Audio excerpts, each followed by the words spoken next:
Největší jihočeská třídenní přehlídka středních škol, učilišť i univerzit se opět koná na Českobudějovickém výstavišti. Především žáci 9. tříd základních škol si přichází prohlédnout nabídku oborů, aby si vybrali, kam půjdou dál.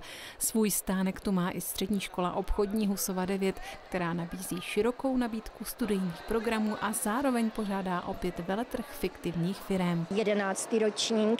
ročník Mezinárodního veletrhu fiktivních firem. V současné době 20 fiktivních firem žáků středních škol z České republiky i Slovenska.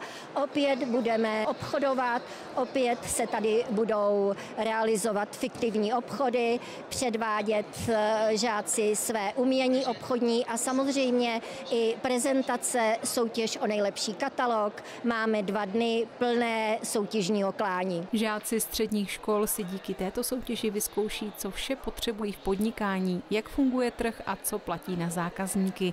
Tato soutěž už je tradicí, ale střední škola obchodní připravila ještě jednu novinku. V pavilonu Z nás čeká 1. ročník soutěže v dárkovém balení.